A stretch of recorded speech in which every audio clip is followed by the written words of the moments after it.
So it looks like, in my opinion, this guy's like purposely testing himself to see, hey, how can I take brands that are somewhat dead, brands that are somewhat, you know, not well liked, brands that are not maybe someone's favorite, brands that need a breath of new life, and try to resuscitate them.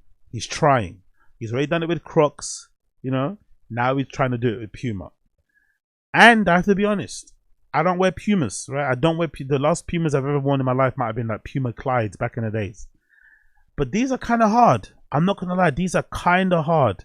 And I think what he's done with them, why they're probably kind of hard, in my opinion, is that if you didn't know they were Puma, like if you took away the Puma stripe or whatever it's called on the side of the shoe, I think most people would like them. But I think because of the Puma stripe and because of the heavy Puma branding on the side of the shoe, maybe that's why people are kind of, you know, because I've seen some responses of people online, they don't really like what they see. But I think the shoe is kind of hard. I'm not gonna lie, I think the shoe is really fucking hard. You just have to, again, remove the Puma stripe. Don't think of it as a Puma, just think of it as a new shoe that you saw somewhere. Would you like them or not? And I personally would. Obviously you got the what do you call it, the iconic branding, which is I forgot if this is like a this is a topography thing or if this is something to do with the fingerprint or something. I forgot. But these little squiggles on the midsole here, you know, as soon as you see that, you think of immediately Salehe Bembury. You got a nice big bold blue midsole here. It looks like a mixture of white on the outsole and this like champagne brown tip here on the front. Then of course you got the Puma logo also in that green, in a nice green color. It's kind of crackly, so I'm wondering if that represents, like, again, some sort of concrete, some sort of earth thing. I'm not really too sure, but it does kind of start off really blocked up here and then kind of slowly but surely disintegrates as it gets towards the back. And then you've got this nice mix on the top of what looks like suede with some sort of version of a knit or a mesh, if I'm not mistaken. And then you've got some nice laces here and the tongue. And I think the upper is made of a color of like a teal green, cream green colorway. So really nice, good earthy tones. I think this angle maybe is a little bit, you know, it maybe makes them lift up a little bit too much here at the front. Maybe it's a little bit too much of a banana foot going on there. But when it comes to Salehe Bembury shoes, it's good to see them in different angles. It's good to see them worn different ways, because I've already made the mistake of like ruling out one of the shoes that he made. And then I saw one in the lookbook and I was like, oh shit, that looks fucking hard. So this looks, for me, I personally like them. The only thing I don't like about them is the heavy branding. There's probably too much to, like, I think this might be either Puma or his name. But there's too many words on this, I feel like. Look, there's words here, there's words there. There's just too much branding on the shoe, but I'm not too sure if this is something that he done or something that Puma said, hey, this is a non-negotiable. If you want to make a shoe with us, you have to put the fucking branding on there. I think it's just too much branding and words, you know? It kind of messes it up for me personally. If you could get rid of some of this, some of that, and some of that, and just have the logo, maybe even, because again, the Puma logo is only on one side. It's only on the outside of the foot. It's not on the instep, which is quite nice to help it not look so clogged up and shit. But I still think there's too many words featured on it. But I do really like how they look. I'm wondering if this is going to be a performance thing or a lifestyle thing. I'm assuming it's going to be lifestyle, because I don't think Salehe Bembury runs. I'm not too sure if he does. I know he hikes and shit. I don't know if he runs. So maybe these might just be a lifestyle / if you want to run with them, go ahead and run. But I do like what they look like. So this is courtesy of Hypebeast. It says, first look at Salehe Bembury and Puma, arriving after the Bembury revealed the forthcoming partnership back in July. Okay, cool. So the article says here, back in July, Bembury teased an imminent Puma partnership in an ambiguous post in which he reads, hold top secret Puma ideas folder in front of a Puma logo plane. Oh, so this is what, okay, I remember that picture. It was like a black private jet in it that was branded with the Puma logo. Okay, cool. So this is the result of it. Sick. A few weeks later, the footwear imprint shared more details on the partnership, revealing that Bembury will be assisting the Puma Hoops team and contributing to a signature shoe and taking part in the athlete recruitment process. Really? So it's basketball. Assisting the Puma Hoops team, contributing to a signature shoe. So this is a basketball shoe. It's not even a running shoe. Really? Basketball? Huh. Is that what they mean by Puma Hoops, or is it something else? Okay. Now about 6 months later, Bembury has taken to Instagram to once again share the first images of what Puma era might look like.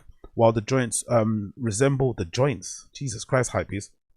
While the joints resemble running shoes rather than basketball sneakers, the first Salehe Bembury pickups are dipped in one of Bembury's signature bright colorways. Its textured midsole takes bright blue hues and defined by its wavy patterning, while the upper is dominated by the lime green, blah blah blah blah blah. So yeah, that's the shoe. There's more. Is there more images? Oh, they call there's him meeting some people at Puma. I guess it's him and Rocky. Where's the Rocky? Oh yeah, Rocky did release the Puma shoes. He released those distressed ones, isn't it? Yeah. Okay. Yeah, see, they look far better on his foot. That picture we saw earlier on, see, they look way better on his foot. They look way, way nicer than that picture we saw earlier on. I think that other angle of the picture wasn't that great. So he makes them look way better there. And then what else we have here? What other picture we see here in this slideshow? Let me zoom out a little bit. And also you see the logo of him at the Puma offices. Okay, cool. This is a basketball shoe, really. No idea on the release date. I guess you have to wait and find out. But I didn't know that was a basketball shoe. Okay, interesting. Doesn't look very basketballish to me. You would always think, whenever you think, nowadays basketball shoes are weird. Back in the day when I was kind of quote unquote into, not quote unquote, when I was kind of into fucking sneaker design, I remember one of the things people used to kind of, you know, really drum home at you was that, oh, you have to make sure you have enough like ankle support. So I wonder what's happened, what's changed, because I feel like there's more and more basketball shoes I see now that have zero ankle support. So I wonder if the ankle support comes from not the cut of the shoe, more so it comes from the sole and the grip. Maybe that's where the ankle support comes from. If you design the sole and the grip in a certain way, or maybe if you lower the foot in a low shoe, like if you have the, even though the midsole looks kind of high, if the actual sole of the foot sits here, technically your ankle is kind of protected because your foot is a bit lower into the ground. And if you lace it up in a certain way, maybe it helps to kind of keep your foot fastened. I don't know. But I feel like I see a distinct lack of high tops and mid tops designs. I feel like everyone that designs basketball shoes now designs like really low shoes. And they don't really support your ankles. So it's like, hold on, what happened to the whole ankle thing? Or are people just really good at basketball now? They don't break their ankles as much. I don't know. Either way, big up Salehe Bembury. Love to see it. Love to see it. And there's also this really cool picture that I think he shared on social media featuring his luggage that he took with him during Paris Fashion Week with a bunch of shoes that he was wearing during Paris Fashion Week, which is always annoying, isn't it? When you travel, especially the times that I've been out to my techno tourism haunts, one of the annoying and hardest things to do is to decide how many shoes you want to take. And I usually can't decide. And I have, you know, I'm embarrassed to say, when I've gone to my techno weekenders, my techno fucking little haunts during the weekend, from Friday to Monday, I'm embarrassed to say that I've sometimes taken 4 pairs of shoes, including the ones I'm wearing obviously to the airport, but I've sometimes taken 3 pairs of shoes in my checked luggage. And sometimes if I can't fit the 3, I'll fit the 2, and I'll put the other shoes inside my backpack that I put in the fucking overhead compartments. And then when I get there like an idiot, I only end up wearing 2 pairs anyway, you know. But I can't not have the options. But it's obviously harder for him if he's gallivanting around Fashion Week, taking pictures of street, you know, from street style pictures and shit. You always need to be dipped in fucking new shit. But this particular picture is pretty hard because all of these shoes are his collaborations. Every single shoe here he's designed. I don't know what this cheetah print shoe is. I don't know if this is a cheetah print shoe. I don't know. Is that an F? Oh no, that might be a Visvim FBT. Wow, is that a Visvim FBT?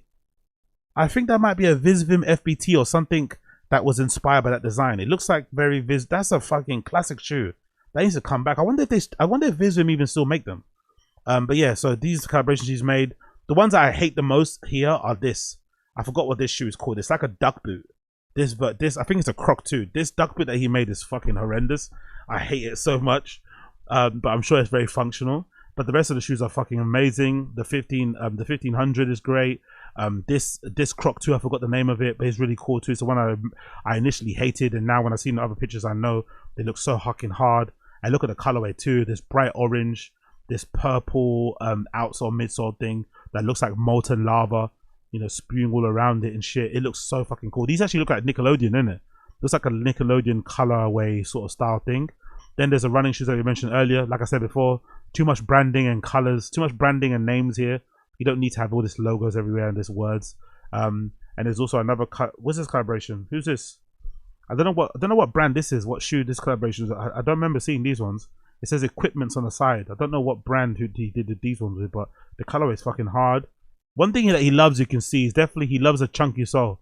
A lot of these shoes aren't really, the only shoe that looks like it's got like a, you know, not a chunky sole is this Dior croc here with the Matthew Williams flipping harnessing and shit. But everything else looks like it's got a really thick sole. But yeah, big up Salehe Bembury, man. One of the best sneaker designers out there.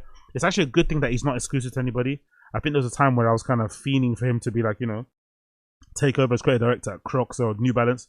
But I think it's better for us sneakerheads that he's, you know, freelance essentially, and is able to work for different brands. And it's also good that he's not working for like a big Nike, like a brand like Nike, because these smaller brands, I think they understand that if Puma understands that if they let him design for Crocs, if they let him design for New Balance, it actually helps the Pumas. I think Nike don't understand that. Nike is still on that kind of old school thing of like, no, exclusivity. If you design for us, you can't design for anybody else type of nonsense. But really and truly, if you have a talented designer like him, you probably should let him design for other people.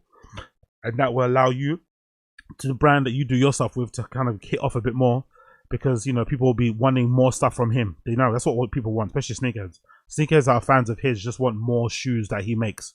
So the more shoes that he makes, the more they'll buy, regardless of the brand. They don't give a fuck. As long as he's designing them, they trust him, they know his taste level, they know his design ability, and they're going to wear them. So it's on, the onus is on the brand to allow him to work with other brands, even if they're competing, because it will come back around and help them sell shoes too. That's my opinion anyway. I could be wrong, but that's my opinion anyways.